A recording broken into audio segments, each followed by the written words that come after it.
हर हर महादेव सभी भक्तों को आप सभी भक्तों का स्वागत है शिव भक्ति सागर में। आप सभी को नरक चतुर्दशी की हार्दिक शुभकामनाएं। आज नरक चतुर्दशी का दिन है और आज भगवान श्री हरि विष्णु की पूजा की जाती है। नरक चतुर्दशी को रूप चतुर्दशी, नरक चतुर्दशी अथवा नरका पूजा के नामों से जाना जाता है। इस दिन कार्तिक कृष्ण चतुर्दशी पर मृत्यु के देवता यमराज की पूजा का विधान होता है। इसे छोटी दीपावली के रूप में भी मनाया जाता है। इस दिन संध्या के पश्चात दीपक जलाए जाते हैं और चारों ओर रोशनी की जाती है। नरक चतुर्दशी को काली चौदस के समान ही माना जाता है, परंतु दोनों त्योहार एक ही तिथि पर मनाए जाने वाले दो अलग अलग त्योहार हैं। चतुर्दशी की तिथि की शुरुआत एवं समाप्ति के आधार पर ये दोनों त्योहार अलग अलग दिन हो सकते हैं। नरक चतुर्दशी पर अभ्यंग स्नान की महत्ता मानी गई है, इसलिए नरक चतुर्दशी की तिथि की गणना अभ्यंग स्नान मुहूर्त पर आधारित है। अतः यह तिथि लक्ष्मी पूजा के एक दिन पहले अथवा उसी दिन हो सकती है। जब चतुर्दशी तिथि सूर्योदय से पहले रहती है और अमावस्या तिथि सूर्यास्त के बाद प्रबल होती है, तो नरक चतुर्दशी और लक्ष्मी पूजा एक ही दिन करनी पड़ती है। अभ्यंग स्नान चतुर्दशी तिथि पर हमेशा चंद्रोदय के दौरान, लेकिन सूर्यास्त से पहले किया जाता है। तो प्रिय भक्तजनों, आज हम इस वीडियो में सुनेंगे नरक चतुर्दशी की कथा। तो आइए भक्तजनों सुनते हैं कथा।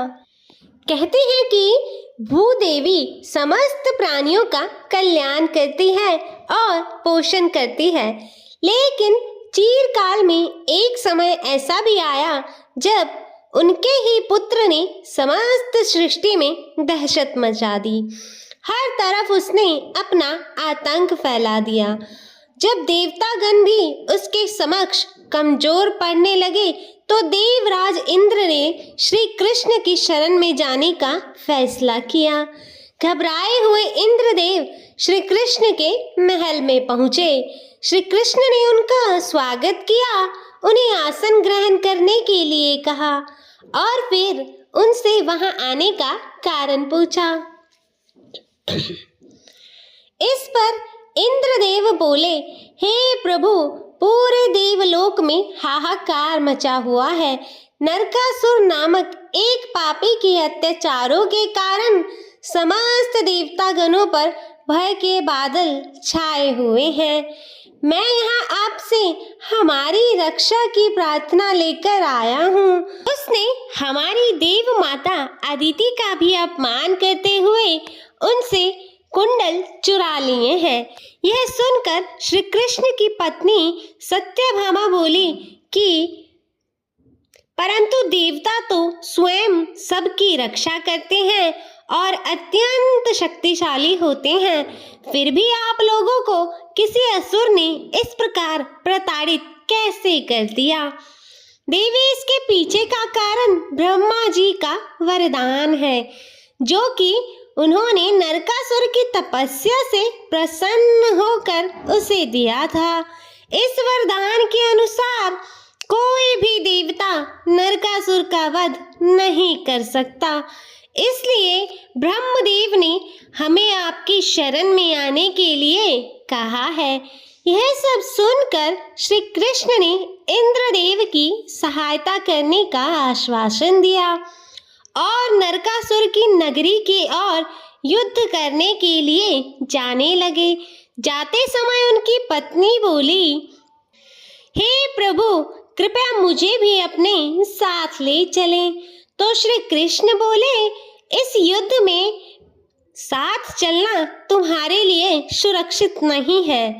यह सुनकर सत्यभामा बोली, आप स्त्री को कमजोर न समझें, मैं इस युद्ध में आपकी सहायता करूंगी। श्री कृष्ण बोले, जैसी आपकी इच्छा। इसके पश्चात श्री कृष्ण अपनी पत्नी के साथ नरकासुर से युद्ध करने निकल पड़े। श्री कृष्ण जी गरुड़ पर सवार होकर नरकासुर की नगरी पहुंचे और वहां उन्होंने आकाश से ही उनकी सेना पर वार करना शुरू कर दिया। उनके आक्रमण से नरकासुर की सेना पूरी समाप्त हो गई और एक दूत ने नरकासुर को इसकी जानकारी दे दी। नरकासुर गुस्से में आग बबूला होकर श्री कृष्ण के समक्ष गया और बोला, ग्वाले, तुझे अपने प्राण प्रिय नहीं है क्या? तेरा इतना दुस्साहस कि तूने मेरी ही सेना पर आक्रमण कर मेरे सैनिकों को मार दिया। तूने अकारण ही मेरी सेना का वध किया है। श्री कृष्ण बोले, मैं कोई भी कार्य अकारण नहीं करता। यह सभी पाप और अधर्म में तुम्हारे साथी थे। नरकासुर झुंझला कर बोला, मैंने कौन से अधर्म किए हैं? इस पर श्री कृष्ण ने उत्तर दिया, तेरे पापों की सूची अंतहीन है। तूने माता अदिति के कुंडल छीने, तूने लोकहित के लिए तपस्या करने वाले ऋषि मुनियों की तपस्या भंग की, तूने देवताओं और मनुष्यों को प्रताड़ित किया, तूने ब्रह्मा जी के वरदान का दुरुपयोग कर उनका अपमान किया, राजाओं, ब्राह्मणों और राजकुमारियों का बलपूर्वक अपहरण करके उन्हें बंदी बनाया। नरकासुर बीच में बोला, शांत हो जा ग्वाले, मैं ही धर्म की परिभाषा हूँ। मैं जो करता हूँ वही धर्म कहलाता है। तू किस अधर्म की बात कर रहा है? मैं अपने हिसाब से धर्म का पालन करता हूँ। श्री कृष्ण ने उसे समझाते हुए कहा, यह तू नहीं, तेरा अहंकार बोल रहा है।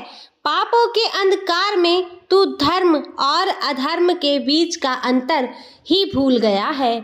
मैं तेरा वध करके धर्म की स्थापना करूंगा।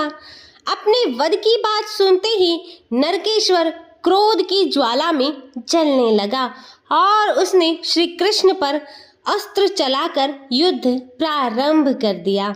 इस प्रचंड युद्ध में भगवान श्री कृष्ण और नरकासुर के बीच तीरों की बौछार होने लगी और दोनों ही तरफ से अत्यंत विनाशकारी अस्त्र शस्त्र चलने लगे। इस भयंकर युद्ध के बीच में श्री कृष्ण जब धनुष की प्रत्यंचा चढ़ा रहे थे तो वह डोर टूट गई। नरकासुर ने इस मौके का फायदा उठाते हुए तुरंत ही उन पर वार किया। यह देखकर श्री कृष्ण की पत्नी सत्यभामा अपने हाथों को आगे कर देती है और उस प्रहार को अपने हाथों से रोक देती है। अपनी पत्नी पर किए गए प्रहार को देखकर श्री कृष्ण अपना सुदर्शन चक्र निकालते हैं और नरकासुर का वध कर उसे दो हिस्सों में काट देते हैं। तब धरती फट जाती है और उस पापी असुर के शरीर के हिस्से उसमें समा जाते हैं। इसके पश्चात भूदेवी वहां प्रकट होती हैं और हाथ जोड़ते हुए श्री कृष्ण को प्रणाम करती हैं। तब श्री कृष्ण उनका परिचय पूछते हैं तो वह बताती हैं कि मैं भूदेवी हूँ। यह नरकासुर मेरा ही पुत्र था। भगवान, आपने वहरा रूप में इस पुत्र को मुझे वरदान के रूप में दिया था। अच्छा हुआ आज इसे मुक्ति भी आपके हाथों से ही मिल गई। श्री कृष्ण बोले कि देवी, आपका पुत्र असत्य और अधर्म के मार्ग पर चलने लगा था और उसके पापों का घड़ा भर चुका था, इसलिए मुझे उसका वध कर उसे मुक्ति देनी पड़ी। इसके बाद भूदेवी बोली, मेरे ऊपर से पापों का भार कम करने के लिए ही तो आप आए हैं। वह मेरा पुत्र जरूर था, लेकिन उसके पापों का बोझ मेरे लिए असहनीय हो गया था। इसी कारण मुझे उसकी मृत्यु का कोई शोक नहीं है। इसके पश्चात वह नरकासुर के कानों से निकले हुए माता अदिति के कुंडल श्री कृष्ण को लौटा देती हैं और पुनः धरती में समाहित हो जाती हैं। श्री कृष्ण इस प्रकार नरकासुर का वध कर देवताओं को उसके भय से मुक्त करते हैं। साथ ही नरकासुर द्वारा बंदी बनाई गई 16,108 कन्याओं को भी कैद से मुक्ति दिलाते हैं और उन्हें सम्मान प्रदान करते हैं। श्री कृष्ण ने कार्तिक मास के कृष्ण पक्ष की चतुर्थी के दिन ही नरकासुर का वध किया था, इसीलिए इसे नरक चतुर्थी के नाम से भी जाना जाता है।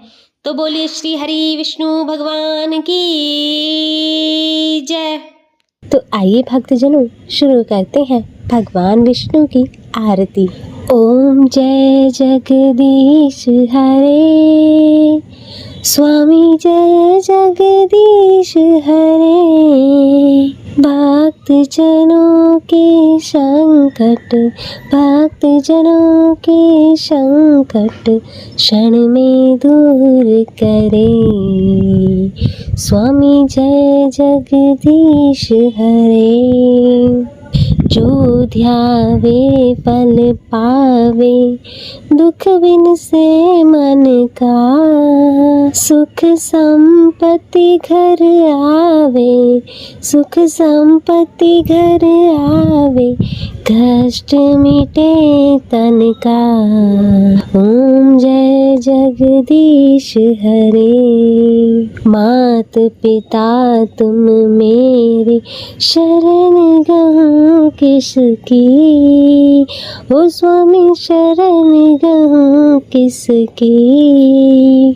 तुम बिन और न दूजा, तुम बिन और न दूजा, आस करूं जिसकी।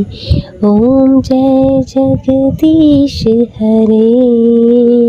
तुम पूरन परमात्मा, तुम अंतर्यामी। पर ब्रह्म परमेश्वर, पर ब्रह्म परमेश्वर, तुम सबके स्वामी। ओम जय जगदीश हरे। तुम करुणा के सागर, तुम पालन करता। स्वामी तुम पालन करता। मैं मूरख कल कामी, मैं मूरख कल कामी, कृपा करो भरता। ओम जय जगदीश हरे। तुम हो एक अगोचर, सबके प्राणपति। स्वामी सबके प्राणपति। किस विधि मिलूं दयामय, किस विधि मिलूं दयामय, तुमको मैं कुमति। ओम जय जगदीश हरे। दीन बंधु दुख हरता, तुम ठाकुर मेरे। ओ स्वामी तुम ठाकुर मेरे। अपने हाथ उठाओ, अपने हाथ उठाओ, द्वार पड़ा तेरे। ओम जय जगदीश हरे। विषय विकार मिटाओ, पाप हरो देवा। ओ स्वामी पाप हरो देवा। श्रद्धा भक्ति बढ़ाओ, श्रद्धा भक्ति बढ़ाओ, संतन की सेवा। ओम जय जगदीश हरे। मन धन और संपत्ति सब कुछ है तेरा। हो स्वामी सब कुछ है तेरा। तेरा तुझको अर्पण, तेरा तुझको अर्पण, क्या लागे मेरा। ओम जय जगदीश हरे, जगदीश्वर जी की आरती जो कोई नर गावे। कहत शिवानंद स्वामी, कहत शिवानंद स्वामी, मनवांछित फल पावे।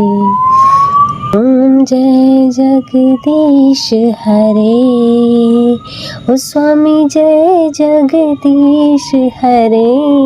भक्त जनों के संकट, भक्त जनों के संकट क्षण में दूर करे। स्वामी जय जगदीश हरे। हरे कृष्ण।